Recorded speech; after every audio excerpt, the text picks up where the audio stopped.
రెడ్డి ప్రభాకర్ రెడ్డి నివాసం వద్దే తనను అరెస్టు చేసి జైలుకు పంపారని ఆగ్రహం వ్యక్తం చేశారు. బెయిల్పై వచ్చిన తనతో ఎమ్మెల్యే ప్రసన్న వ్యతిరేక వర్గాలు ఏకమవుతున్నాయంటున్న సూరాతో మా ప్రతినిధి Mahesh face to face. Kovur వైసీపీకి భారీ షాక్ తగిలిందని చెప్పాలి. ప్రధానంగా చూస్తే వైసీపీ పార్టీ ఏర్పాటైనప్పటి నుంచి జెండాలు మోసిన వారికి తీవ్ర అన్యాయం జరుగుతుందంటూ నేతలు కార్యకర్తలు తీవ్ర ఆవేదన వ్యక్తం చేస్తున్నారు. అందులోనూ ఇటీవల కాలంలో వేధింపుల పర్వం ఎక్కువైందని ఎమ్మెల్యే నలపరెడ్డి ప్రసన్న కుమార్ రెడ్డి కార్యకర్తల్ని నేతల్ని వేధిస్తున్నారని చెప్పి అనేక మంది తీవ్ర ఆరోపణలు చేస్తున్నారు. మనతో పాటు నియోజకవర్గంలో కీలక నేత సూరా శ్రీనివాసరెడ్డి ఉన్నారు. వారిని అడిగి మరిన్ని వివరాలు తెలుసుకుందాం. ఏంటి సార్ ఈరోజు మొత్తం కూడా ఎమ్మెల్యేకి వ్యతిరేకంగా రావడానికి?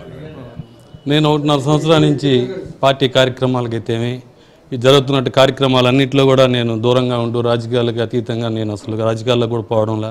అంతకుముందు ప్రసన్న కుమార్ రెడ్డితో గత 25 సంవత్సరాల నుంచి కలిసి నడిచాను.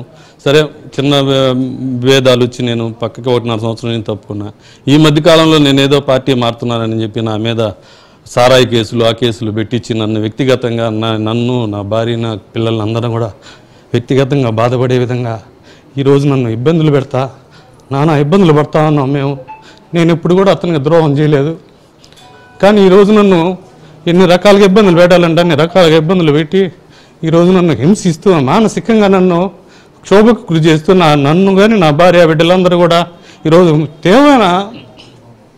తీవ్రమైన బాధలు పడతా ఉన్నారు. నేను 20 సంవత్సరాలు కాయ కష్టం చేసి నేను చేస్తే నన్ను ఈరోజు ఇంత తీవ్రమైన ఇబ్బందులు పెడతా ఉన్నారు. ఇది మంచి పద్ధతి కాదని చెప్పి నేను మనవి చేసుకుంటా ఉన్నాను. కానీ నేను ఈరోజు కూడా నేను ఏదో పార్టీ మారాలని నా ఉద్దేశం కూడా ఈ రోజుకి కూడా లేదు. నేనేదో మారిపోతున్నానని చెప్పి ఏముంది, నేను ఒక చిన్న కార్యకర్తని, నా ఇంట్లో ఉంటే 5 ఓట్లు ఉన్నాయేమో, నేను పోతే 5 ఓట్లు పోతాయేమో, దానికి ఎందుకు ఇంత నువ్వు తాపత్రయం పడి నా మీద కేసులు పెట్టించి అరెస్టులు చేయించి నాన్ బెయిలబుల్ పెట్టించి ఎక్కడన్నా చరిత్రలో ఉందా? ఏ నాయకుడన్నా ఈ విధంగా చేస్తాడా? ఎవరన్నా చేసి ఉంటారా? వ్యక్తిగతంగా పడలా, నీకు నాకు పడలా. నా వ్యక్తిగత విషయం నాకు ఆ స్వేచ్ఛ ఉంది, నేను ఎక్కడికైనా పోయేదానికి. నేను అట్టా కూడా నేనేం పార్టీ మారాలని ఇప్పుడు కూడా డిసైడ్ కాలా, నేను ఎక్కడ కూడా చెప్పలా. వ్యక్తిగతంగా నాతో ఉన్న వాళ్ళందరితో కూడా నేను అడిగా, నన్ను ఈ విధంగా బాధలు పెడుతున్నాను, ఇన్ని రోజులు మనం కలిసి ఉన్నాము, నేను ఏదన్నా డెసిషన్ తీసుకుంటే మీరు నేను రమ్మని కూడా నేను బతిలాడను, మీ ఇష్టం, అది ఎవరు వ్యక్తిగత విషయాలని చెప్పి నేను అందరికీ చెప్పి నేను ఇది చేస్తే నన్ను బారు కేసుల్లో పెట్టించి వాటిల్లో సారాయి పెట్టినట్టు పెట్టించి నా మీద నాన్ బెయిలబుల్ పెట్టించి 5 రోజులు నన్ను లోపల పెట్టించారు. ఇదేమన్నా మంచి పద్ధత? ఇవి నెల్లూరు జిల్లా చరిత్రలో ఎక్కడన్నా ఏ రాజకీయ నాయకుడైనా కార్యకర్తకి నాయకుడికి పడకపోతే వదిలేసిన దాఖలాలు ఉన్నాయి. కానీ ఈ విధంగా వ్యక్తిగత వాటి మీద కేసులు పెట్టించి ఎన్ని రోజులు పెడతారు? ఇంకో 4 రోజులు ఇంకో 4 కేసులు కూడా పెడతారేమో. ఇప్పుడు కూడా ఏదో 2 కేసులు పెట్టాలని బనాయిస్తుండంట. దానికి కూడా రెడీ అయ్యి నేను పానీ ఇంక 4 రోజులు ఉంటారేమో. ఇవన్నీ పెట్టించి ఏదో పీడీ యాక్ట్ పెట్టి నన్ను ఏదో ఒక సంవత్సరం రోజులు లోపల పెట్టాలని ఆలోచన ఇస్తున్నారు. మీరే చెప్తున్నారు 5 ఓట్లు ఉన్నాయి వాళ్ళవి.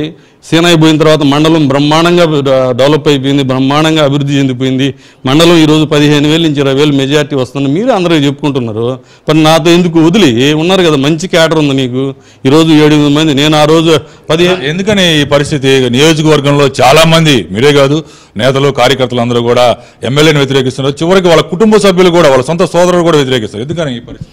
ఎందుకనంటే పాత నుంచి చేసిన వాళ్ళకి అయిపోయింది, వాళ్ళు ఏదో ఇంకా చేశారు, ఇంక వీళ్ళతో అవసరం లేదు.